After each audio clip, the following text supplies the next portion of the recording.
shoulders, a massive head, and a broad, intelligent face. A touch of red and rosy cheeks was surrounded by a pointy beard of grizzled brown.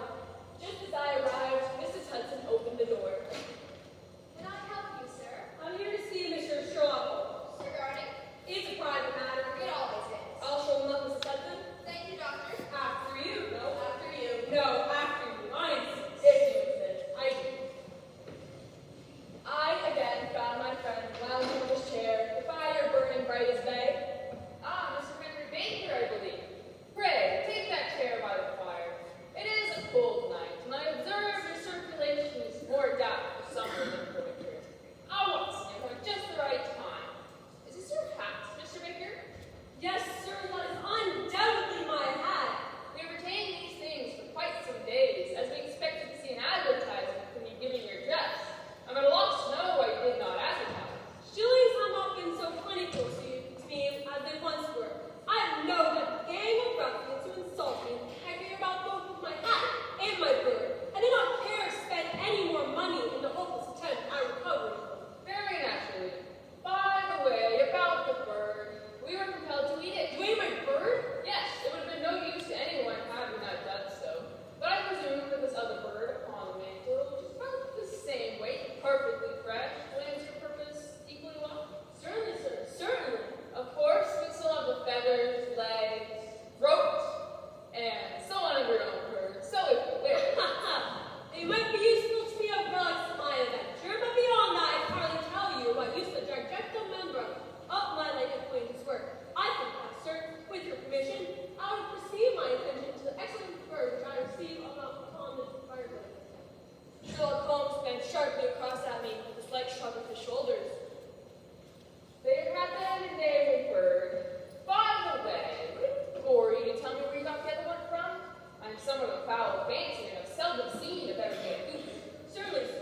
There were a few of us who frequent out near the museum, were to be found during the day. You understand? Of course. Naturally. This year, a good host, Mrs. Windgate by name, instituted a goose club on consideration of a few pence each week. We were to receive a goose at Christmas. My pence were duly paid, and the rest was familiar to you.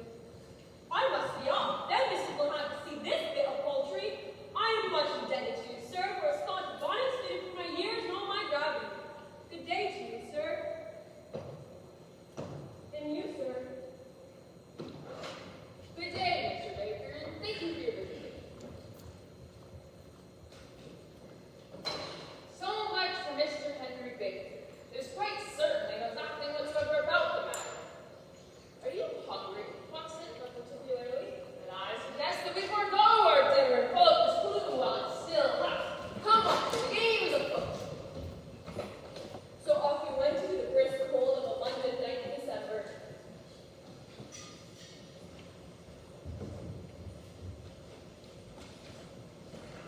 Happy holidays to you, Mrs. B. Happy holidays, Georgie. Down at the market, are we? I only wish. Did you hear about my stroke of luck?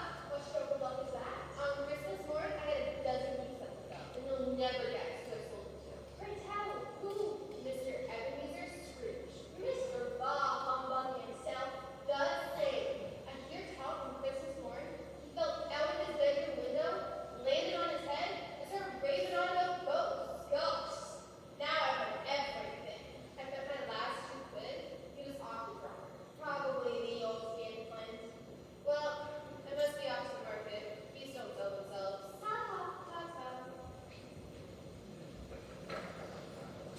Our footfalls rang out crisply and loudly as we swung through the doctor's quarter, Wimbledon Street. Can you feel it, Watson? There's electricity in the air. There's a bounce in one's step and a smile on one's face. Yes, my friend, the holidays can lift almost anyone's spirits. Holidays? I was referring to investigation. The hunt which would certainly be a dastardly criminal in pursuit of the truth. I beg your pardon. I suppose the holidays have their merits as well? And then through Harley Street. Get your evening paper here. Read an interview with Mr. Hyde about the mysterious disappearance of Dr. Jekyll. And so through Whitmore Street into Oxford Street.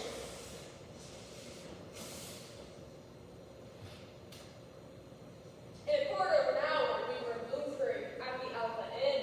If a goose says, I'm a goose, of course you can put on my bill.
Mr. John Horner, who will certainly get 7 years penal servitude unless we can establish his innocence.